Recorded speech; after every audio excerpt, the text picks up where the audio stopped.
The Assembly would hear an address by His Excellency Recep Tayyip Erdogan, President of the Republic of Turkey.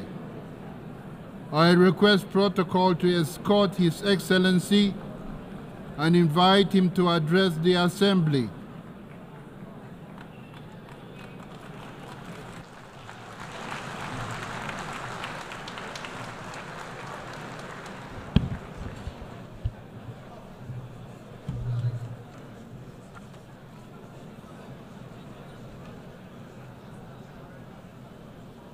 Sayın Başkan, Mr. President, dear heads of states and governments, Mr. Secretary General, distinguished delegates, on behalf of myself, my country, and my nation, I greet you with my most heartfelt feelings and respect.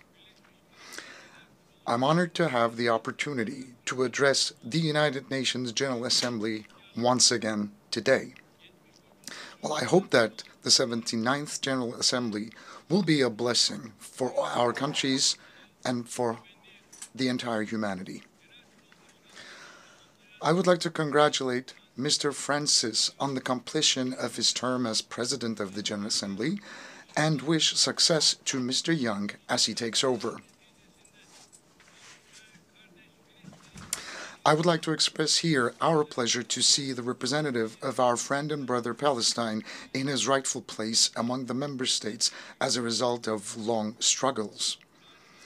I hope that this historic step will be the final turning point on the road leading to Palestine's membership to the United Nations. The international community and all of us in the human family must fulfill our obligation to the Palestinian people without further ado, that haven't done already. Distinguished guests,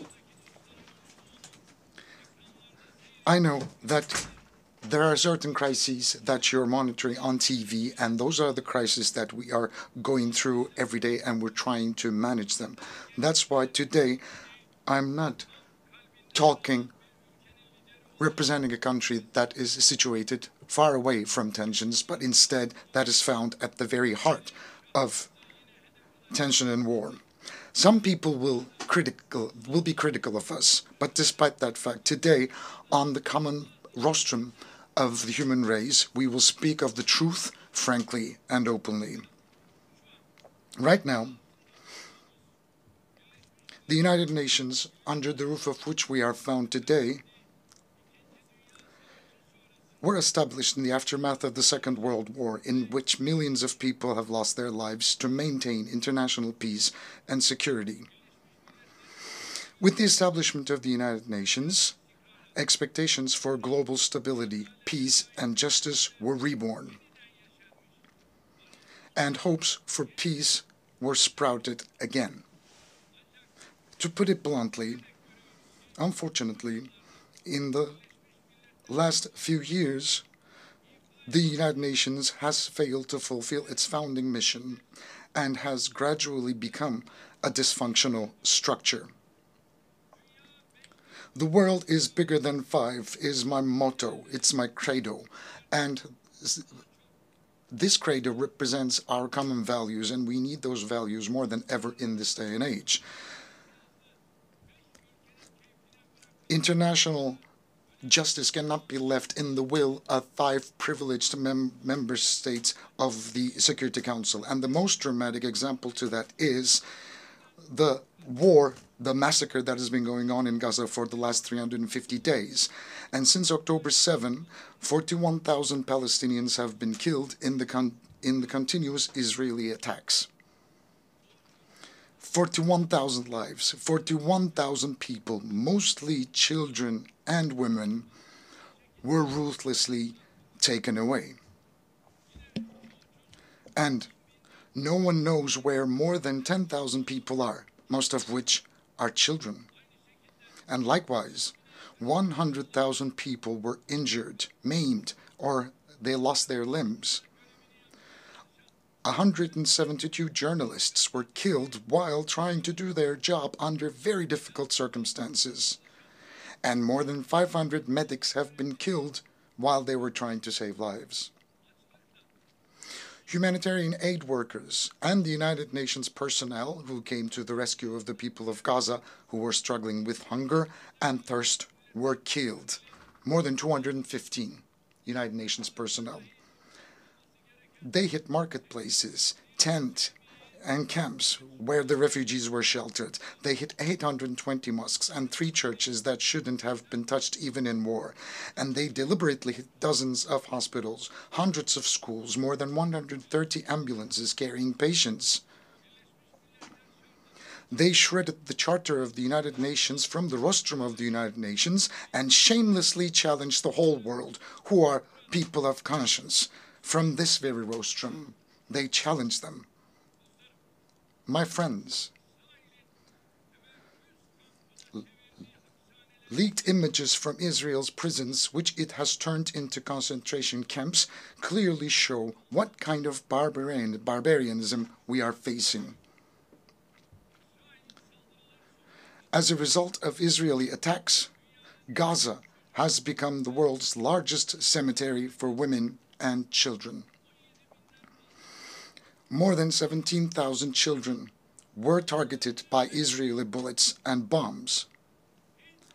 Hind Recep was only 6 years old.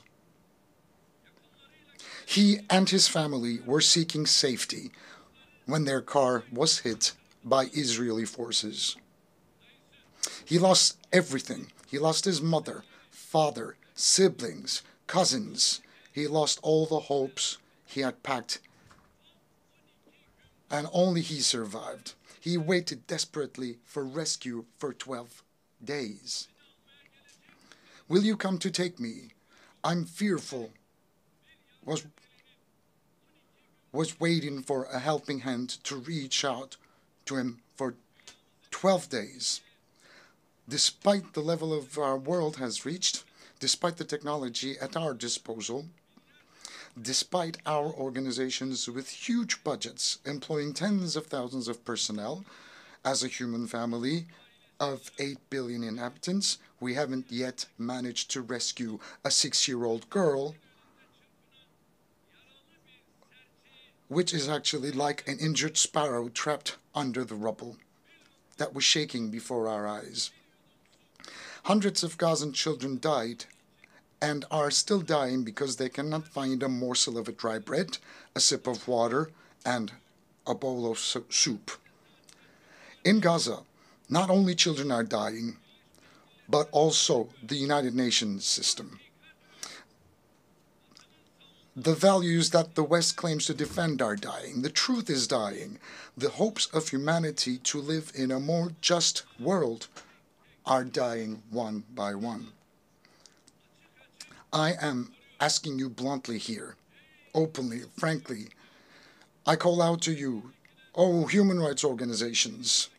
Are those in Gaza and the West Bank not human beings?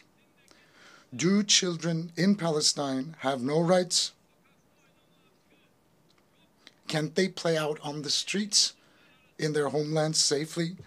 And calling out to the international press organizations, aren't the journalists murdered by Israel on live TV your colleagues, whose offices were actually raided as well? I call out to United Nations Security Council.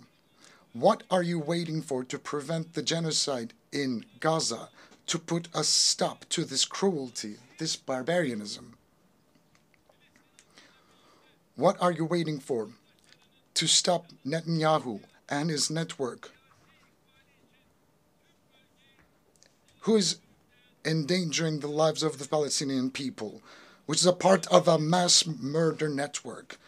And what are you still waiting for to stop them, putting to danger their own people and the entire region for political gain? I would like to call out to the countries supporting Israel in an unconditional manner. How long are you going to be able to carry the shame of witnessing this massacre? Dear friends, while children are dying in Gaza, in Ramallah, in Lebanon, while babies are dying in incubators, unfortunately, the international community has given a very bad test and failed in a big way. What's happening in Palestine, look, is a sign of a great moral collapse. I believe that the peoples of the world, the leaders of countries and international organizations should reflect on this painful picture, upon this painful landscape. And I would like to state very clearly and loudly here, the Israeli government, disregarding basic human rights, trampling on international law at every opportunity, is practicing ethnic cleansing, a clear genocide against a nation, a people, and occupying their lands step by step. Palestinians, whose freedom, independence, and most basic rights have been usurped, are rightfully exercising their legitimate rights of resistance against this occupation and ethnic cleansing. The just resistance of the Palestinian people against the occupiers of their land is too noble. It's honorable and legitimate to be called illegitimate. It's heroic and it's noble.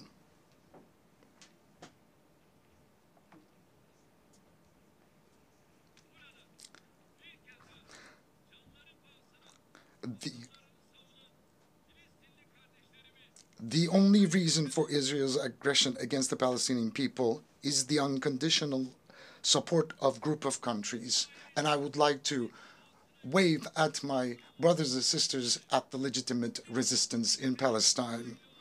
As I've said before, the support of a group of countries for Israel is the reason why this aggression is still going on. Countries that have a say over Israel are openly complicit in this massacre, with a policy of run for the hare and catch the hound. Those who are supposedly working for a ceasefire in front of the stage continue to send arms and ammunition to Israel so that it can continue its massacres in the background. This inconsistency and this is insincerity. Look, there's a paper that has been going around back and forth since May. Hamas has repeatedly declared its acceptance of the ceasefire offer. But the Israeli government has made it very clear that this is the party that doesn't want peace by constantly dragging its feet, making a settlement of the dispute much more difficult, almost impossible, constantly finding an excuse and sneakily killing its negotiating partner at a time when it was closest to a ceasefire. Israel's stalling and deception should not be given any more credit. In the absence of the implementation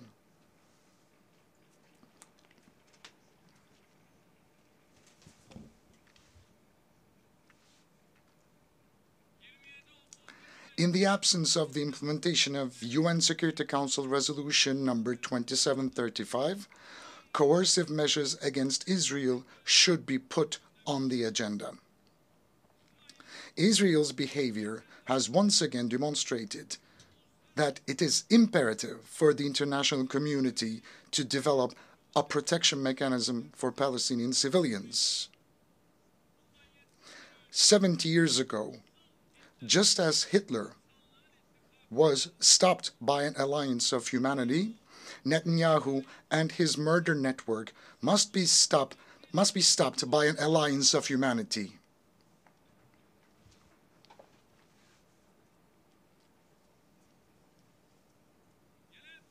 We believe that the General Assembly's authority to recommend the use of force, as in the 1950 Resolution on Unity for Peace, should be considered in this process during this time. An immediate and a permanent ceasefire must be established. Hostages and prisoners must be exchanged. And humanitarian aid must be delivered to Gaza unhindered and uninterrupted. It's very, very important that we extend a helping hand to the people of Gaza, especially before the winter season, when conditions on the ground will become even more challenging. Look, right now, 70% of the water supplies and 75% of the bakeries in Gaza have been destroyed. 95% of health centers were partially or completely damaged. 150,000 houses were completely destroyed. 200,000 houses were partially destroyed, and 80,000 houses become uninhabitable. Infectious diseases such as polio and hepatitis are on the rise. The people of Gaza receive only a quarter of the aid they urgently need. That's what they have access to. And as Turkey, we have been providing humanitarian aid to our brothers and sisters in Palestine, and we will keep on doing that.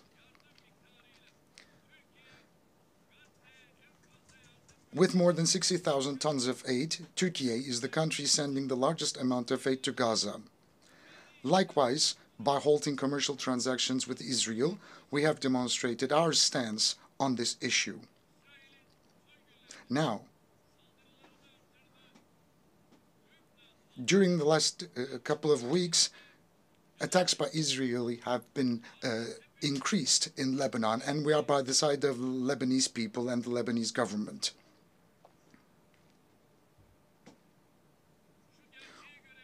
We can see this truth for what it is. Those who murdered 41,000 people cannot rest until those who gave the orders, pulled the trigger, and dropped the bombs are held accountable for their crimes. We will not heave a sigh of relief. Our conscience will not go silent.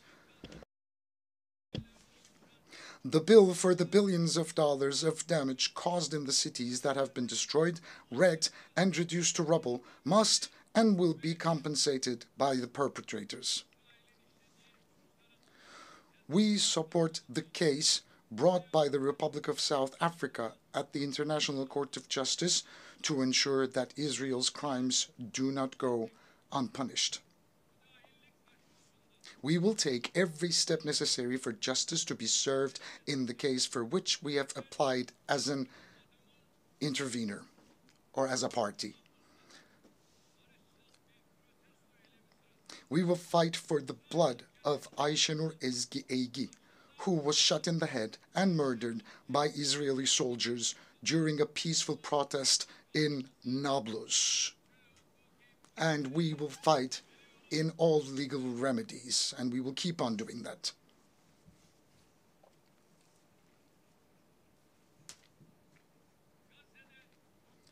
While a ceasefire in Gaza is urgently needed, the underlying problem in the Israeli-Palestinian conflict is the Israeli occupation of Palestinian territories.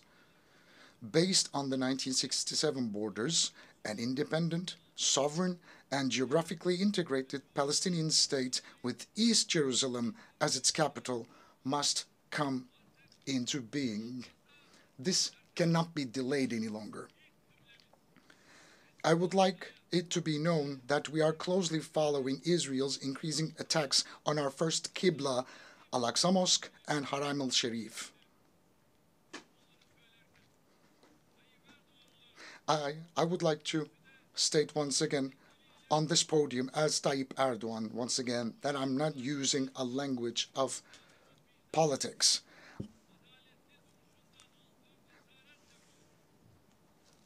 I am encouraged by our ancestors who have always stood by the side of the victims honorably and nobly. We are a nation that has been on the side of the oppressed and against the oppressors and oppression throughout history. We are such a nation. We welcomed Jews fleeing the Inquisition 500 years ago and Jews fleeing Hitler's concentration camps. We opened our arms wide. We, as a country and a nation, I'll be very clear to say that we have no animosity or hostility towards the people of Israel. We oppose anti-Semitism in the same way we oppose the targeting of Muslims just because of their faith.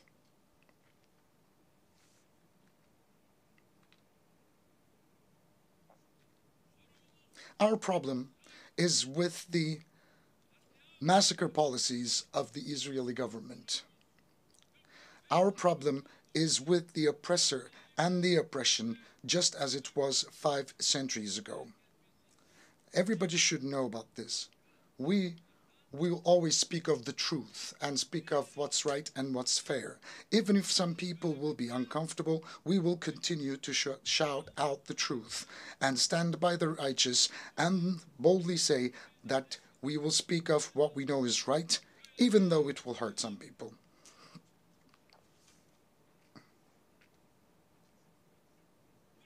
From here, I would like to thank all the courageous people who show solidarity with the Palestinian people without discrimination of faith, country, language, or religion, and who take to the streets almost every week to raise their voices against the massacres in Gaza.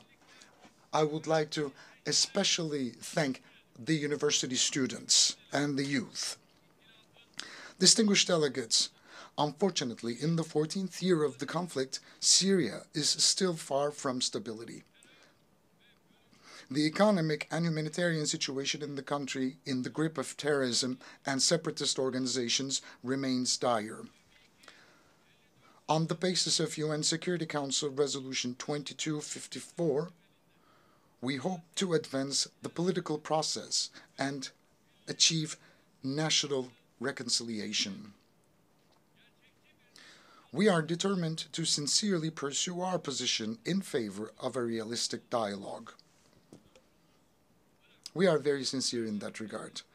Our neighbor Iraq, while continuing its fight against terrorism, is taking decisive steps towards development, reconstruction, and reintegration with its region. And the international community must support Iraq's efforts. In this context, it is important to implement initiatives such as the Development Road Project, which will benefit the entire region on a win-win basis.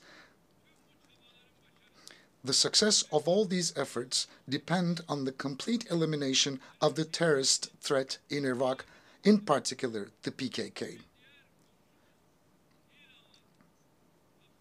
We are strengthening our common action plan with another neighbor of ours, Iran, in the region in order to establish stability and peace. It's going to contribute tremendously to our efforts. The war in Ukraine has been going on for 3 years, and we are still away from establishing a permanent peace and stability. As the arms race accelerates, the space for diplomacy is shrinking. It's very important that diplomacy and dialogue will ensure territorial integrity and sovereignty of Ukraine, and our support for those endeavors of Turkey will continue even strongly. And again, during this process, we are determined to implement the Montreux Convention on the Straits. We will rigorously implement the Montreux Convention. We support the peace process between Azerbaijan and Armenia and hope that this process will be concluded as soon as possible with good news. We support continued high-level contacts between the two countries. And we are focusing on dialogue. Turkey and Armenia, we are also taking positive steps on that track too. Progress in the Azerbaijan-Armenia peace process will have a positive impact on the Turkey-Armenia normalization process.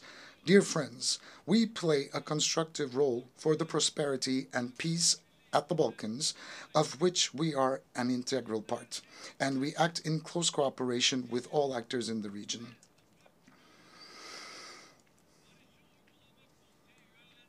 As a member of the Steering Committee for Peace Implementation Council, we emphasize the importance of the sovereignty, political unity and territorial integrity of Bosnia and Herzegovina on every platform, and continue our contribution to Operation EUFOR Altea. We are successfully continuing the Key 4 command we assumed last year and supporting the Belgrade-Pristina dialogue process. We want to see the Aegean Sea and the Eastern Mediterranean as a zone of stability and prosperity where the legitimate interests of all the parties are concerned can be respected.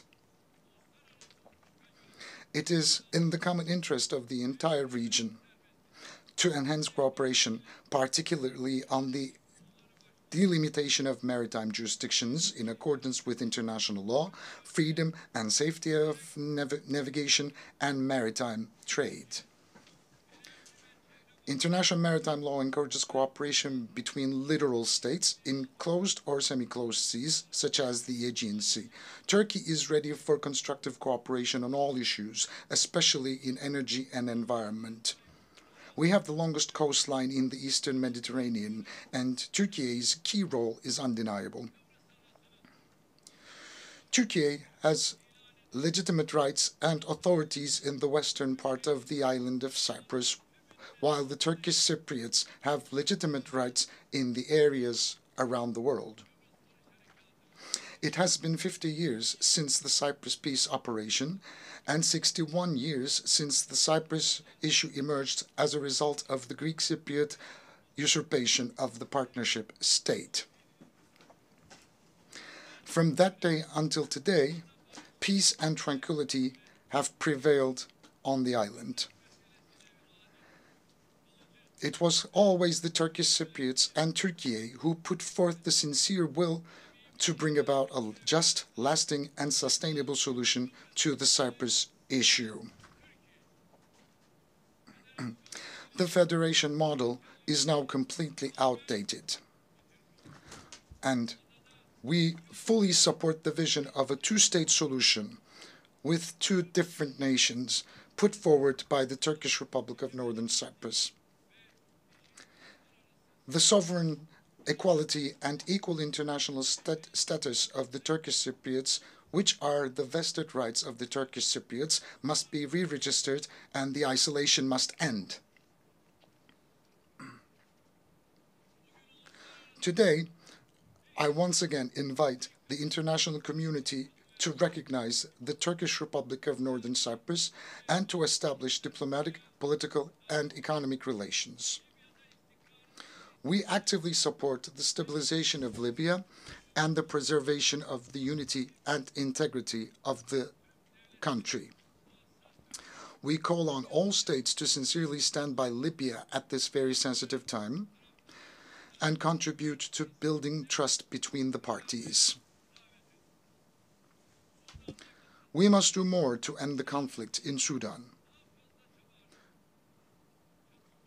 We all have a responsibility to deliver humanitarian assistance to the millions of Sudanese people displaced by the conflict.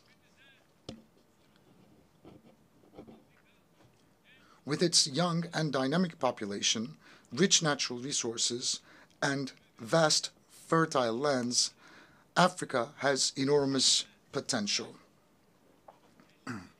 Based on the principles of equal partnership and mutual respect, hand in hand with the peoples of Africa, we support the continent's efforts for peace, stability, and development. We will continue to stand in full solidarity with our African brothers and sisters. As part of our initiatives, we are strengthening our deep-rooted ties with Asia. We are deepening our engagement with our partner regional organizations such as ASEAN, the Shanghai Cooperation Organization, and the Pacific Islands Forum. We keep our will to develop our relations with BRICS, which brings together emerging economies alive. We share a deep-rooted history with the countries of Central Asia, and we are further strengthening our cooperation on bilateral and multilateral grounds. Our Organization of Turkic States is gradually turning into a center of attraction. The organization is becoming an exemplary model of cooperation with the contributions of observer members Hungary and the Turkish Republic of Northern Cyprus. We will further strengthen our unity and our togetherness as the Turkic world. And within the framework of respect for China's sovereignty and territorial integrity, we are in close dialogue with China to protect the fundamental rights and freedoms of Uyghur Turks, with whom we have strong historical, cultural, and humanitarian ties. We endeavor to build on the friendly ties we have established with the countries in Latin America and the Caribbean. Distinguished delegates, we must work together to address global injustice. The United Nations Sustainable Development Goals concept of leaving no one behind is a guiding principle for these efforts. As one of the largest aid donors relative to its gross domestic product, Turkey's development cooperation activities contribute to achieving the Sustainable Development Goals. We contribute to efforts to ensure fair, inclusive growth and development in all international platforms, especially the G20, of which we are a member.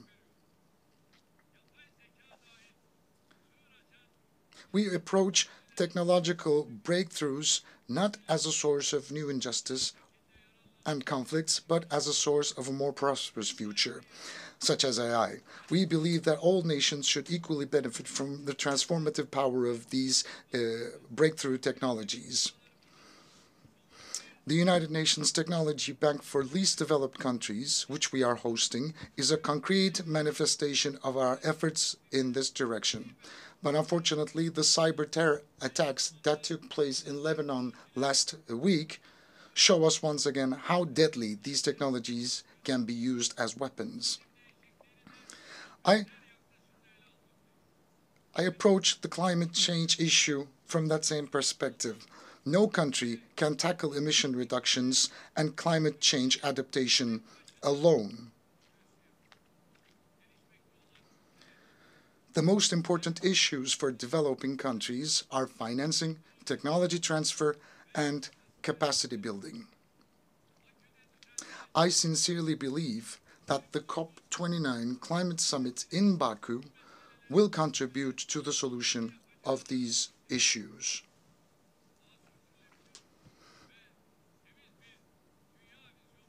At the summit, we expect to launch important additional initiatives and unveil our long-term low-emission development strategy and the zero waste initiative that became a reality under the auspices of my spouse, Madam Emine Erdogan.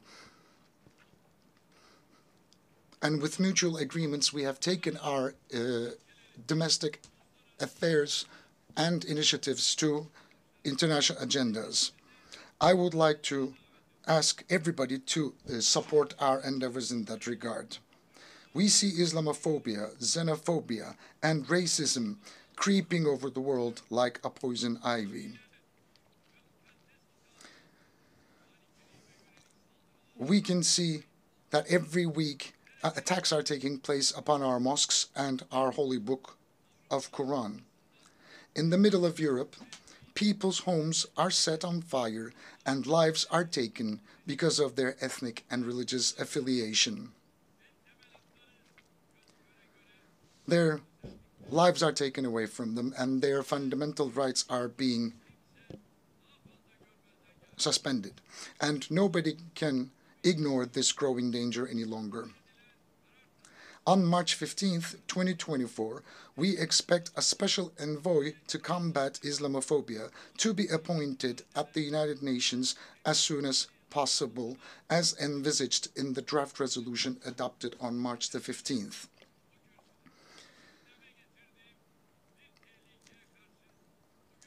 Today, I would like to draw your attention once again to the danger that I raised last year on this podium. Attacks on the institution of family, the pillar of society, are increasing. The disgrace staged at the opening of the 2024 Olympic Games has revealed the extent of the threat we face as humanity.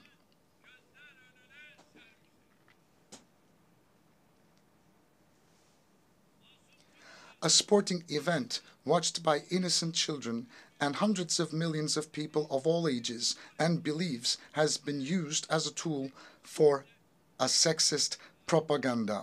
It was actually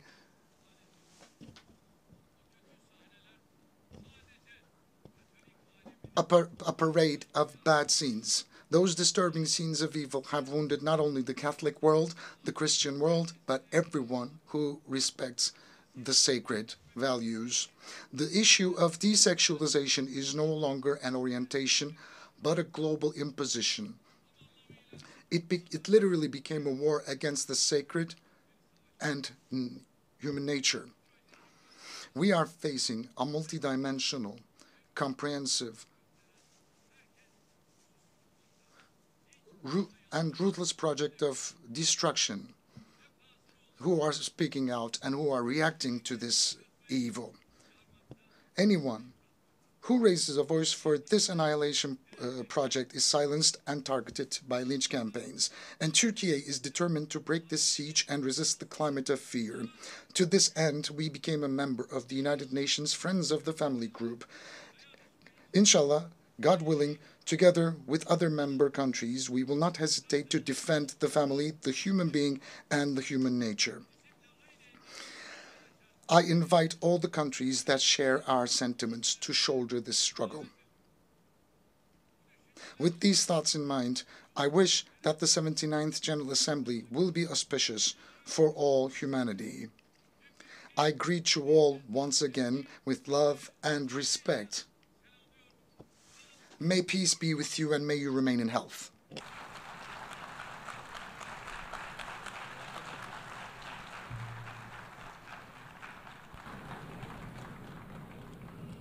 On behalf of the Assembly, I wish to thank the President of the Republic of Turkey,